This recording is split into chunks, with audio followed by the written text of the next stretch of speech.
Next, let us recall the notion of a determinant of a square matrix of a given size. Many of you might be already familiar with the notion of a determinant. Determinant is a number which is defined in a complicated manner using the entries of the given matrix. However, it has some extremely nice properties, especially with respect to product of matrices and with respect to the row operations or column operations for that matter. So, let us recall the definition of a determinant. We will define determinant recursively. So, let A be an n cross be a 1 cross 1 matrix. So, let us define the determinant for a 1 cross 1 matrix, i.e. A be just one entry A. Then the determinant of A is just defined to be the entry A. Now, let A be a 2 cross 2 matrix.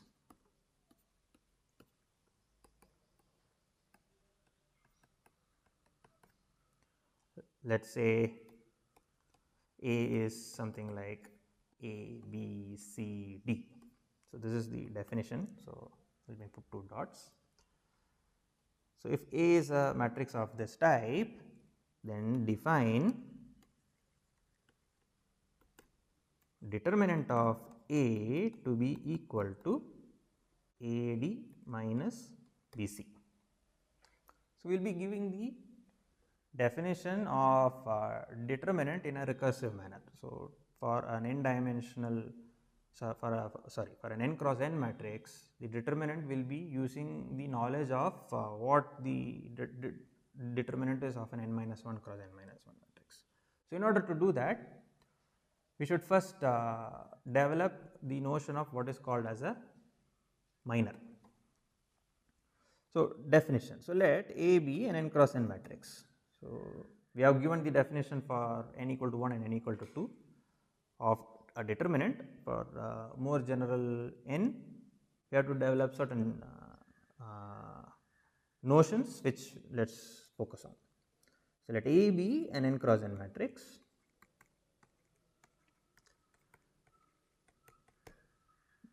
Then given a row I and a column j,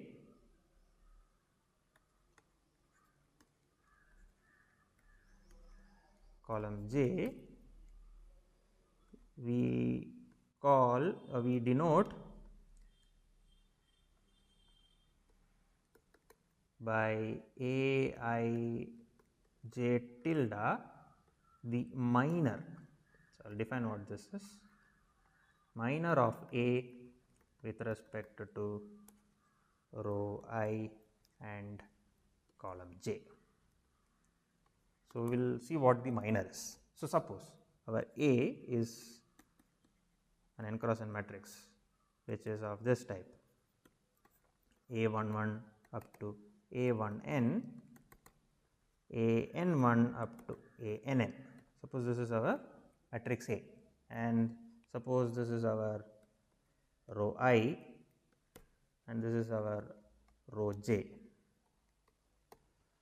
Then the minor of A with respect to row I and row j is the n minus 1 cross n minus 1 matrix, which is obtained by removing the ith row and the jth column. Then the minor Aij tilde is obtained by removing. So, it is an n minus 1, let me just specify that.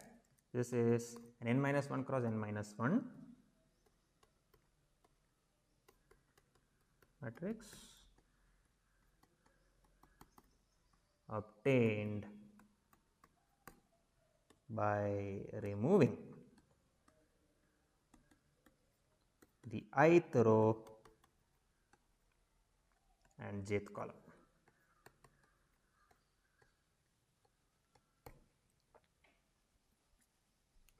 So, let us look at the case when n is equal to 3. So, suppose, so for example, suppose A is A11, A12, A13, A21, A22, A23 and A31, A32, A33.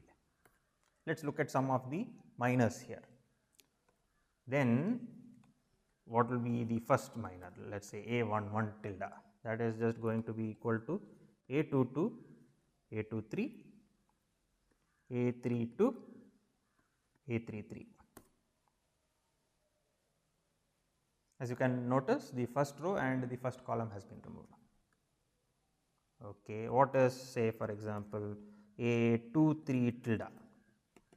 A23 tilde will just be the matrix obtained by removing the second row and the third column. So, this is going to be A11, A12, there is no third column and there is no second row. So, this is A31, A32 and so on.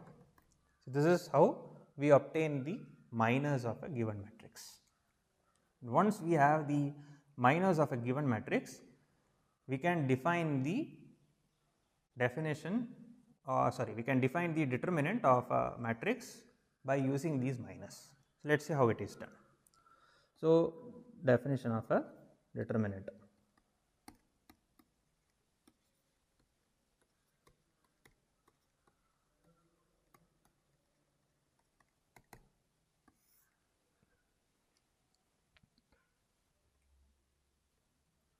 So, let A be an n cross n matrix, any n cross n matrix.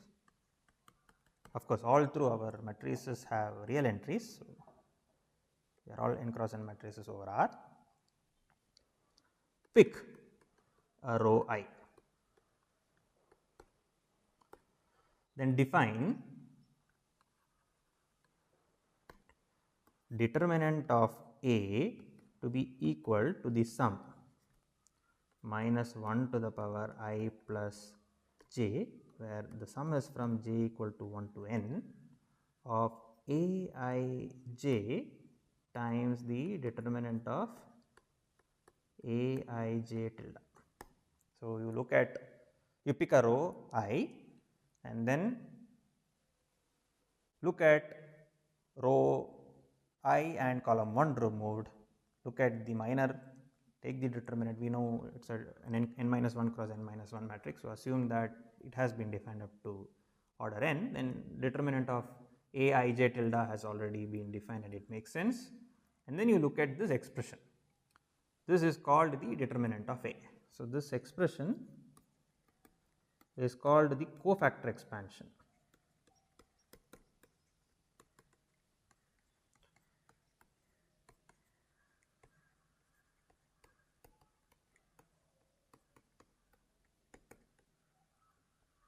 Along row I. The determinant of the minor A I j tilde is sometimes called the I j cofactor. Anyway, let me not write that down. So, this expression is called the cofactor expansion and this is exactly what the determinant of A is.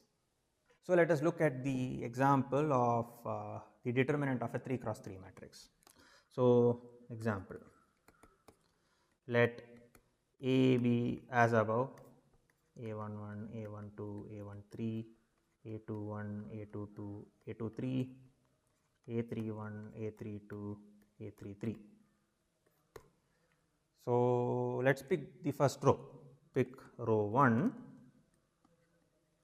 and then we can see that A11 tilde is A22, A23, A32, A33. A12 tilde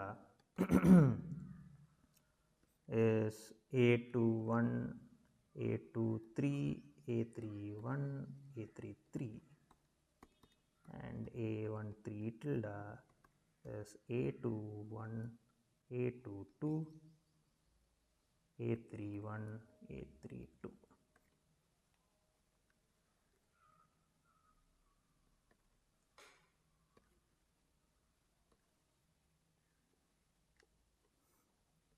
let me be careful, there is a bracket which is there here, yes. So, determinant of A by our very definition, if we look at the cofactor expansion along row 1, this is going to be equal to minus 1 to the power 2 is 1 A11 times determinant of A11 tilde, which is A22 minus A22 times A33 minus A32 times A23. So, plus minus 1 to the power 1 plus 2, which is minus 1. So, minus A12 times, let me quickly write down the expression and I hope I will not make any mistake, plus A13 times A21 A32 minus A31 A22. So, as you can see, the expression for the determinant of a 3 cross 3 matrix is already becoming cumbersome. But many times it is the properties of the determinants which are very useful. We will come to that in a matter of time, but before that I would like to make an observation. When we defined the determinant of a matrix, definition of the determinant, yes. As you can see, we have made a choice of the row along which we are looking at the cofactor expansion to define the determinant of A. It is true that this choice does not matter. So, what if we pick say row 1 and get a number and row 3 get another number, then determinant is not a well defined quantity, right. But as it happens, the different expansions around different rows will give us the same number. It is a remarkable property which I will not be proving for lack of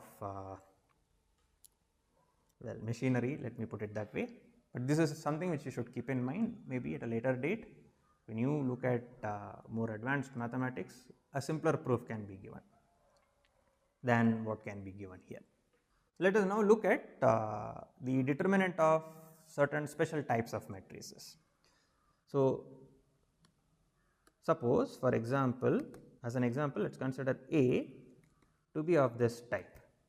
There is A11 here and then there are zeros in the remaining entries, does not matter what it is here, but suppose the minor of A11 of the row 1 and column 1 is B. Then determinant of A is equal to A11 times the determinant of B, because the remaining expressions in the cofactor expansion are 0. Now, by induction, if we therefore have A is equal to say A11 0 0 0, A21 A22 0 0 0, AN1 up to say NN. So, all zeros across the diagonal and lower diagonal, then determinant of A will just turn out to be equal to A11 times A22 times up to ANN. Should check that this is indeed true, and we can say, well, let us not say more yet. In particular, if you take a diagonal matrix, then the determinant of the diagonal matrix is just the product of the diagonal entries. Alright, now let us explore some properties of the determinant. Before we explore some properties of the determinant, let us also look at the determinant of a matrix obtained by some columns of say Rn. Suppose V1, V2 up to say Vn be n vectors in Rn. Then let A be the matrix which is obtained by the column vector representation. So, I have just not put the brackets, that is an abuse of notation. V1 here represents the column vector V1 and so on up to Vn. So, V1, V2 up to Vn are column vectors, and suppose A is the matrix. Then we denote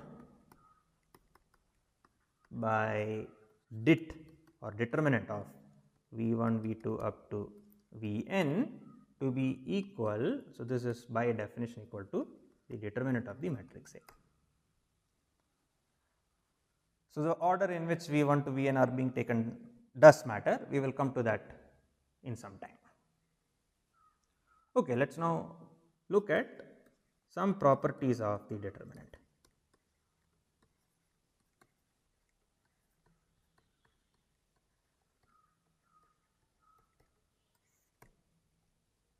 Okay, so the first property that I would like to discuss is the following. So, let A be an n cross n matrix.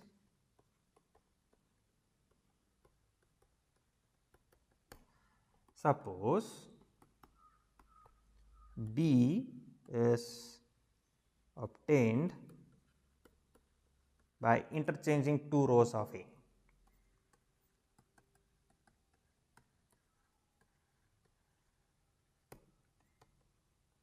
Two rows of A. Then determinant of A is equal to determinant of B is equal to minus of the determinant of A. So, the property of interchanging rows is antisymmetric. It inverts the sign of the determinant. So, in particular, if you look at the row operation of type 1, what it does is to invert the sign of the determinant. We will not give a proof of this. However, let us look at a corollary to this particular statement. As a corollary, we can conclude that if two rows of a matrix are the same, then the determinant should be 0.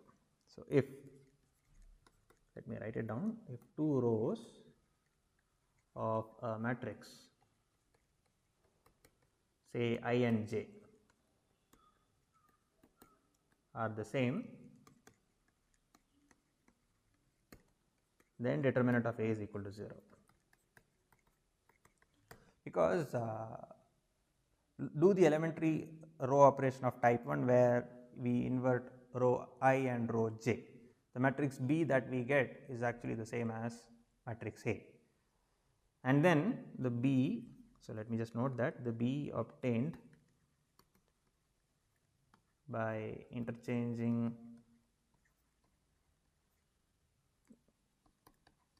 row I and row j is the same as A. The matrix does not change, and the property tells us that determinant of B, which is equal to the determinant of A, is just minus of determinant of A, and therefore 2 times determinant of A is 0, which implies determinant of A is equal to 0. So, notice that if we multiply the determinant of if we multiply A from the left by an elementary matrix of type 1, then the determinant, the sign of the determinant changes. Also note that it is an exercise for you to check that the determinant of an elementary matrix of type 1 is equal to minus 1. In fact, first exercise, before even we go further, determinant of I n is equal to 1. The identity matrix, we have already seen that the diagonal matrices will have determinant equal to the product of the entries, and we know that the identity has all the diagonal entries once. So, this exercise is quite straightforward. This exercise, however, is a little more work. Maybe you should spend some time to do it. If E is an elementary matrix of type 1, then determinant of E is equal to minus 1. And therefore, what this property tells us is that determinant of E times A is equal to minus of determinant of A, which is the same as determinant of E times determinant of A, isn't it? All right. So, now let us look at the next property. Let us call it property 2.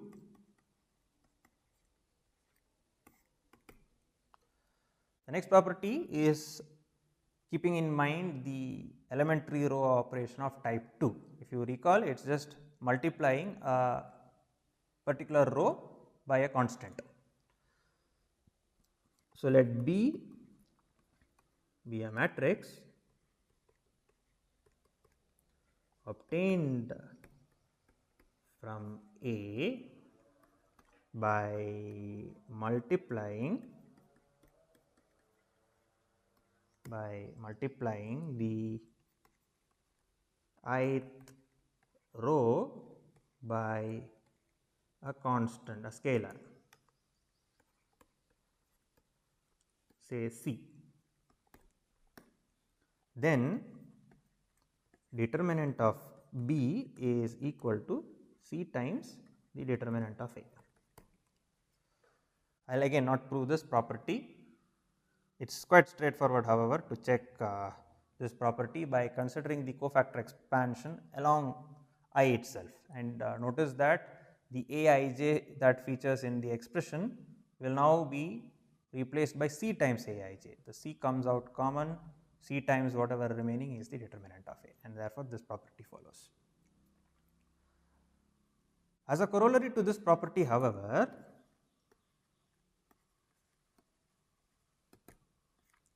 we do have that if there is a matrix which has all entries 0 in a row. So, if A is a matrix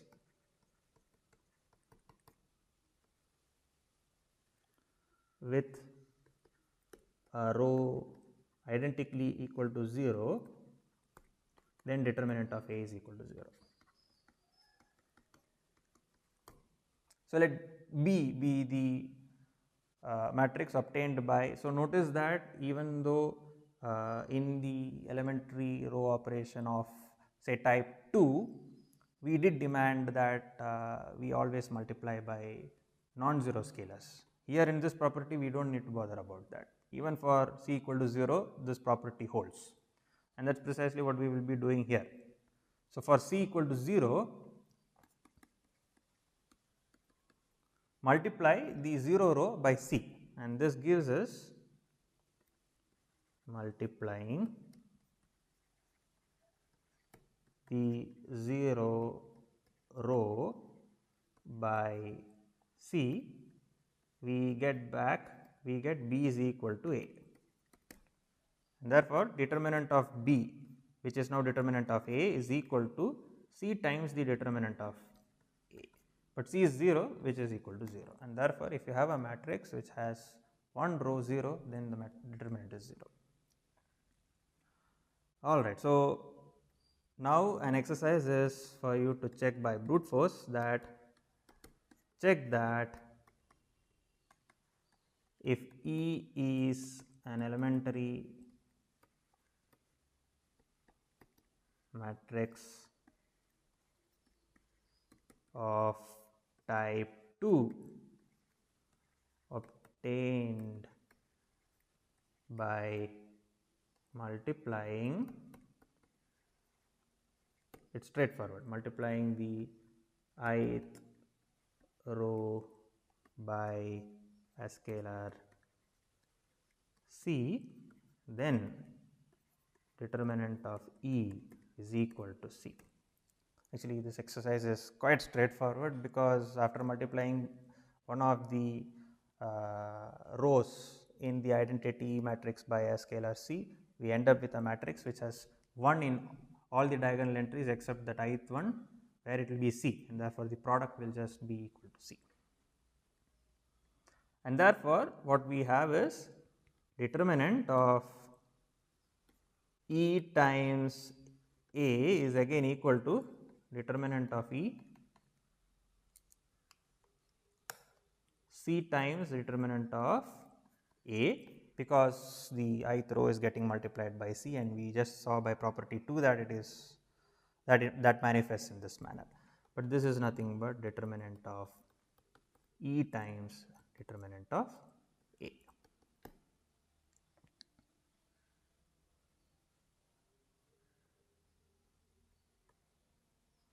All right. So, let us now look at property 3. This should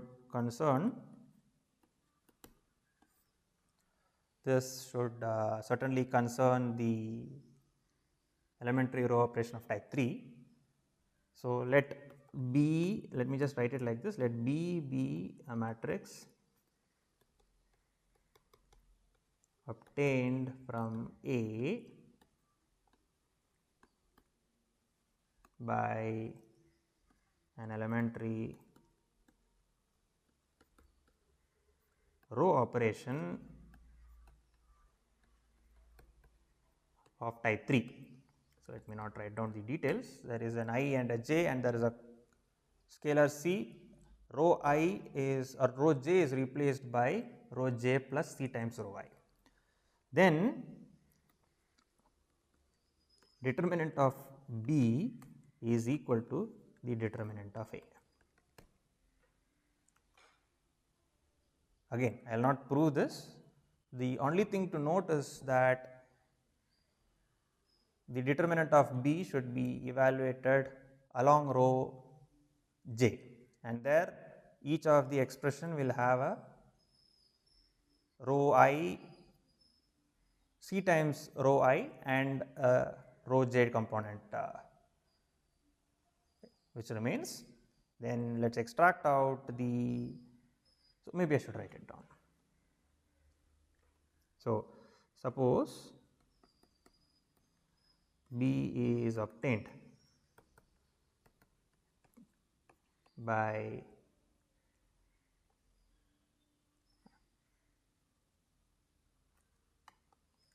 replacing row j by C times row I plus row j. Consider the definition of determinant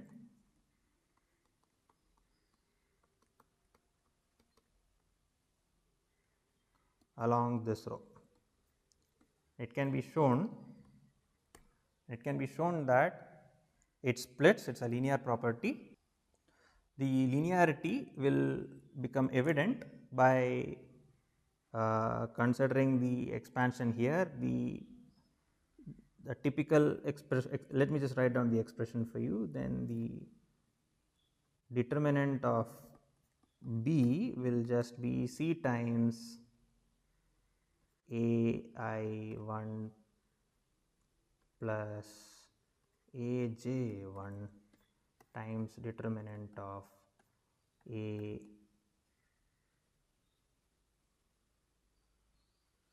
this is along row j. So, j1 tilde minus C times AI2 plus AJ2 determinant of AJ2 tilde plus so on. We will be able to extract out C times AI1 determinant of AJ1 tilde minus AI2 determinant of AJ2 tilde and so on, and then whatever remains is determinant of A. But if you look at what is inside the bracket A, it is the determinant of the matrix A, the determinant of a matrix say B prime, where B prime is obtained by B by replacing the jth column by the ith column. And we have just seen a few minutes back that if you have a matrix which has two rows identical, then the determinant is 0. So, we get that this quantity will be 0, whatever remains is determinant of A. So, this has a good implication, or this has a deep implication on elementary matrices of type 3. So, hence elementary matrices of type 3 has determinant 1. Again, we have determinant of B is E times A, which is B, is equal to determinant of A itself, which is 1 times determinant of A, which is determinant of E times determinant of A. So, we have just proved the following lemma: if E is an elementary matrix irrespective of which type, then determinant of EA is equal to determinant of E times determinant of A. So, at this point I would like to again draw your attention to the definition of the determinant that we gave. If you recall that the determinant was defined by looking at the cofactor expansion along a row.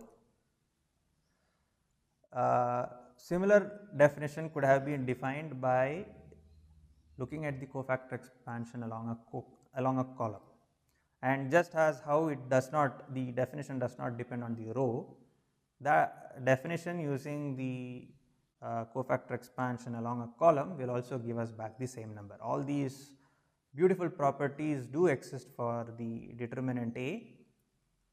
However, we will not be proving this statement, it falls in the same category. So, if you look at the expansion, cofactor expansion along the column, say column J, then the fact that the number that we get will be the same as this number is also something which we will assume right now.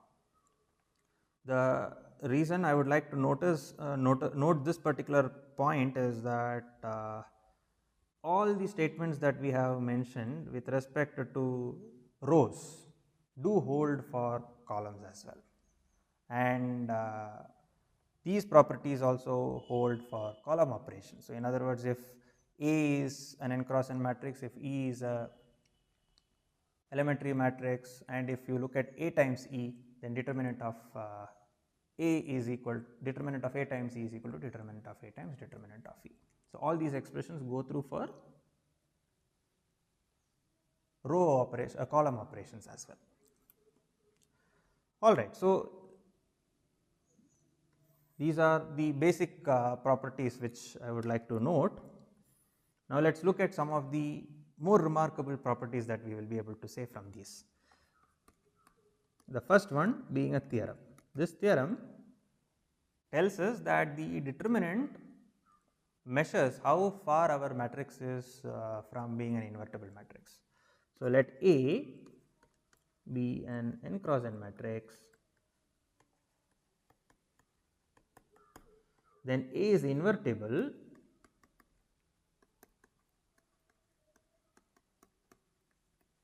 if and only if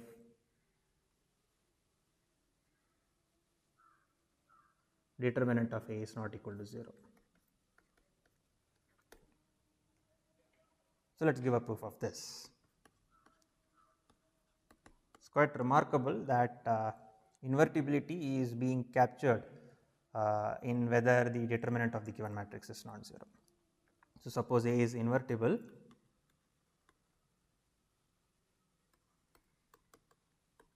then result from the previous video tells us that A can be written down as a product of elementary matrices.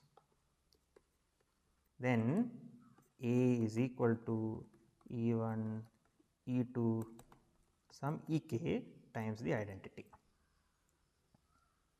But we just noted that determinant of A then will be equal to, after repeatedly using the theorem or lemma which we proved earlier, this is equal to determinant of E1 times determinant of E2 dot dot dot determinant of Ek times determinant of I1 which is equal to 1.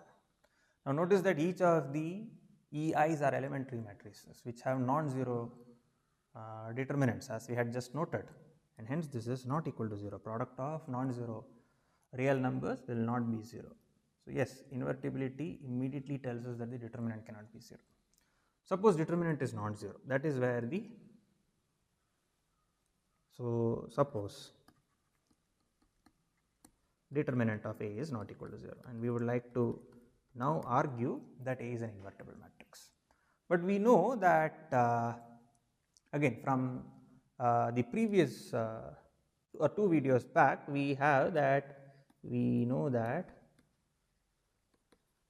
A is equal to E1 dot dot dot Ek times IR, then zeros, zeros, zeros in block matrices, and then F1 to FL, right. This implies that Ek inverse dot dot dot E1 inverse times A times FL inverse up to F1 inverse is equal to IR 0 n minus r cross n minus r. Let me write it down. I 0 n minus r cross r, and there is a 0 n minus r cross n minus r. And we know exactly what the determinant of the matrix on the right hand side is. So let us call this matrix something, let us call it A prime. So we know that determinant of A prime is not equal to 0 only if n is equal to r. And what about determinant of the LHS?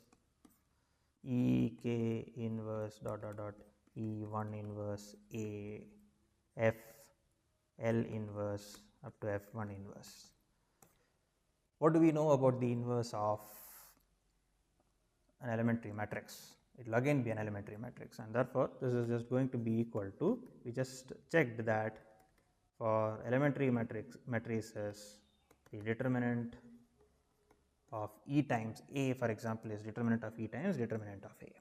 By repeatedly applying this, we get this is equal to determinant of A times determinant of FL inverse dot dot dot determinant of F1 inverse. And again, because determinant of A is not equal to 0, the right hand side here is not equal to 0, and this forces, this is not equal to 0, and this forces r to be equal to n.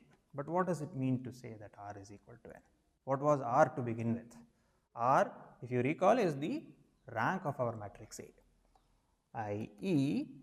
rank of our matrix A is equal to n, or to state it differently, LA is surjective. But what do we know about a surjective linear transformation from Rn to itself, or for that matter from a vector space to itself? In the finite dimensional case, it should necessarily be an injective map as well by the dimension theorem. LA is injective. So I have slowly stopped writing the reasons. It's for you to fill it up. I have orally mentioned it, but this will tell us that it's an injective surjective linear transformation, and therefore LA is invertible. But we know that LA is invertible if and only if the matrix A is invertible, and that is precisely what we were trying to prove.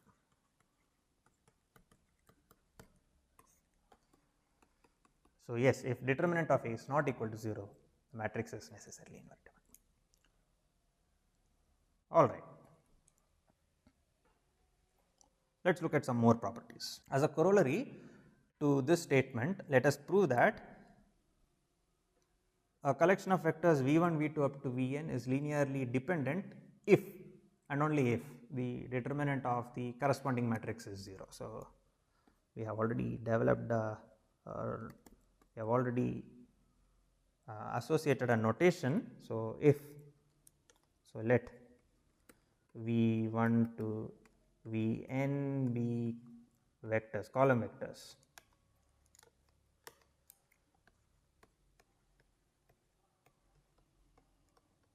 In Rn, then V1 to Vn is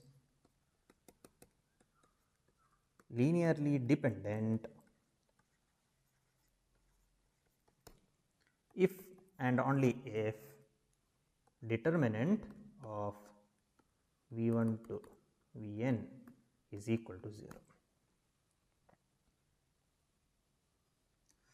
So, the determinant is also capturing linear dependence of its columns. So, let us give a proof of this.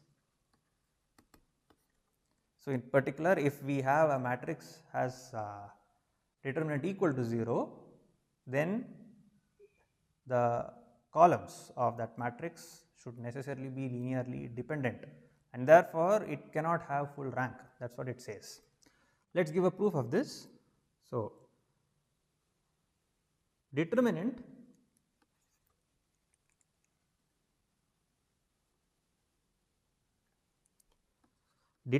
of V1 up to Vn is equal to 0. What does this mean? This means that the matrix V1 to Vn is not invertible. So, let me write it down. So, this implies that the matrix A, which is given by V1 to Vn, where the columns are V1 to Vn, is not invertible.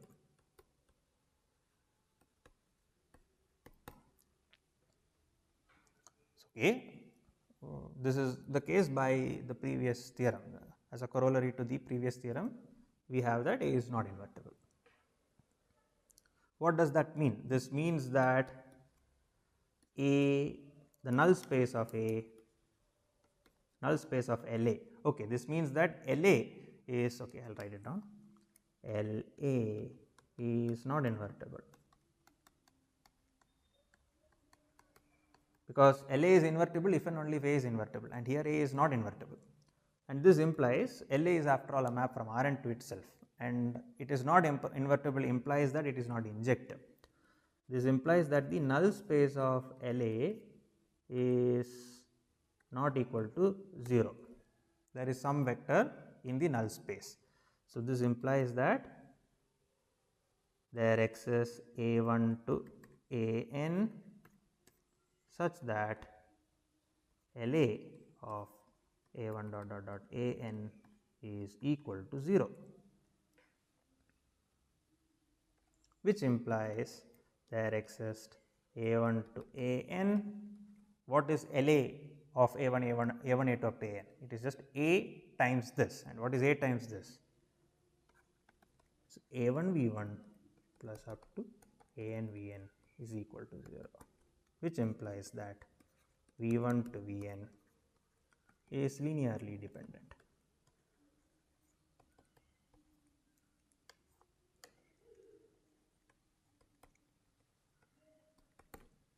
All right, we have proved one side of the theorem. We proved that if the determinant is 0, then V1 to Vn are linearly dependent. Now, let us assume that V1, V2 up to Vn are linearly dependent, and let us just look that each of the green arrows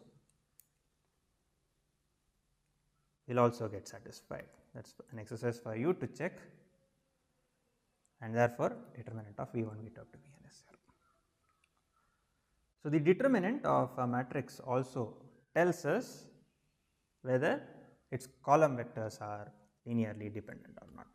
Okay, determinant also behaves very well with product of matrices. So, let us solve, let us prove another theorem. Let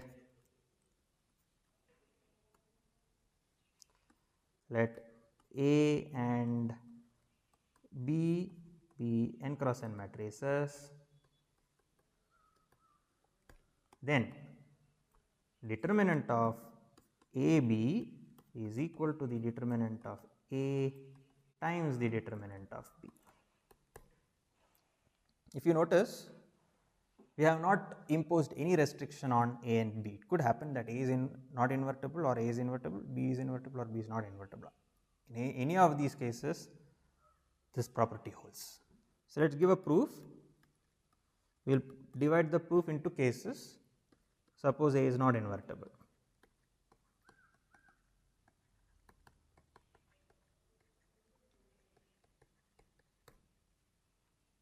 When do we have that A is not invertible?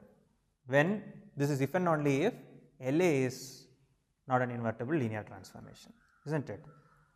But we already know that A is not invertible implies that determinant of A is equal to 0, which implies that RHS is equal to 0. Now, let us prove whether let us prove that LHS is also equal to 0. Well, A is not invertible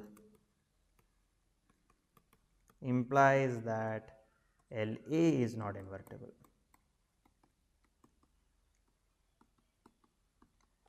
And we will look at, so these are all corollaries to the theorem just proved, the theorem prior to the previous one. Now, if you look at LAB, that is equal to LA LB, and the fact that LA is not invertible implies that LA is not surjective, and therefore, LALB can also be not be surjective. This implies that LAB is not invertible.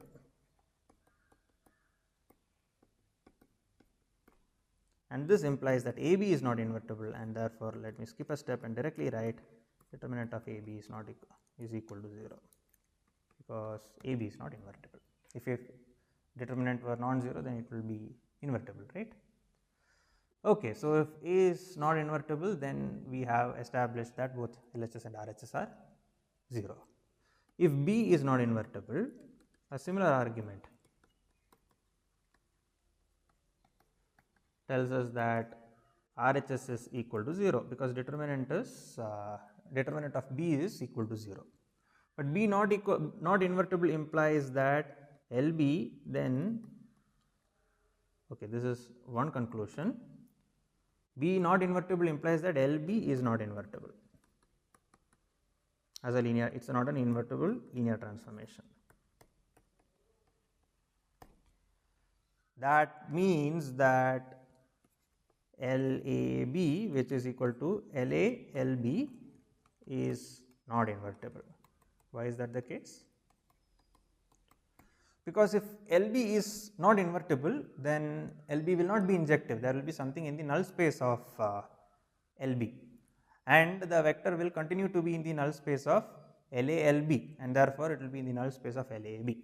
Therefore, LAB does not have the 0 subspace as the null space. Therefore, LAB cannot be injective, therefore, it cannot be invertible. So, this implies that determinant of AB is equal to 0, it is not non-zero, and therefore, when A or B is not invertible, then we are done. Suppose A and B are both invertible, that is the only case left.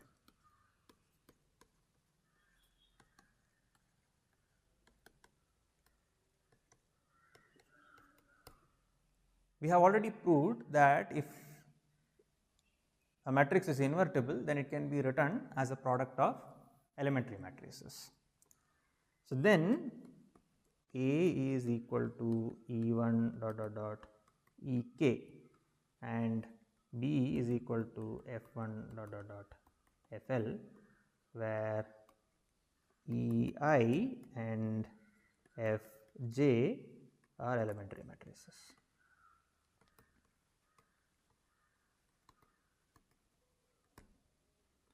This tells us that determinant of, and this tells us that AB will just be equal to E1 dot dot dot Ek, F1 dot dot dot Fl for some k and L. But these are all elementary matrices, and we know that if you look at determinant of AB, this is equal to the determinant of the RHS, which splits because it is elementary matrices. We have already checked that it splits for the case when it is an elementary matrix.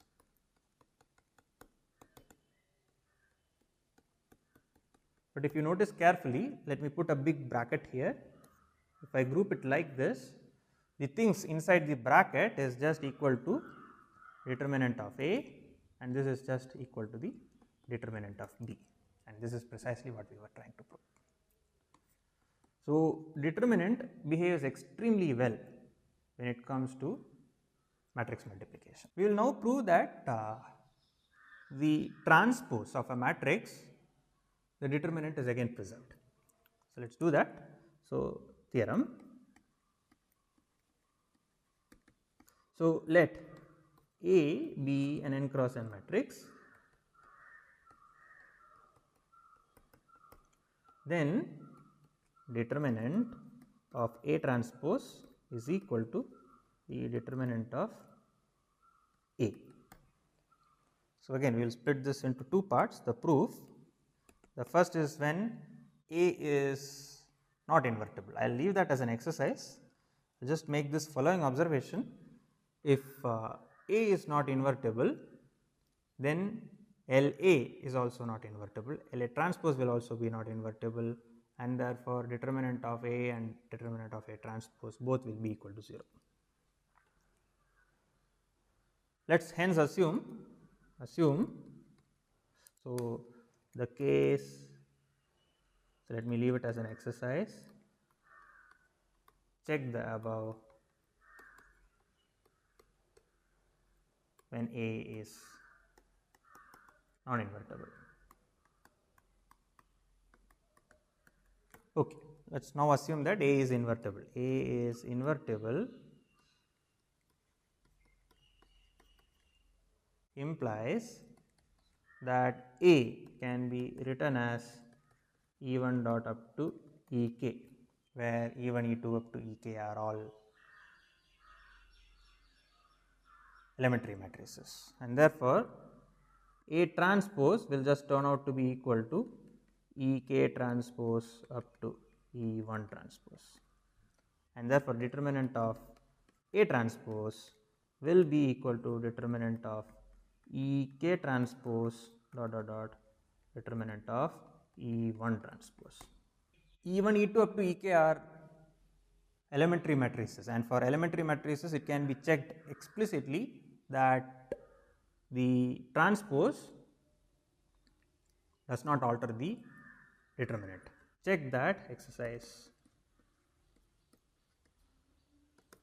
check that these are fairly simple matrices, right. This is equal to the determinant of Ek, and with this we will get hence determinant of A transpose is equal to the determinant of Ek times up to determinant of E1, which is nothing but the determinant of A, and we are done. So, this is an alternate way to convince yourself that if you look at the cofactor expansion along a column, it should give you the same number. Of course, there might be some circularity in the argument here, but this is a good indicator to believe that yes, even if we look at the cofactor expansion around a column, around any column for that matter, it should be equal to the cofactor expansion along any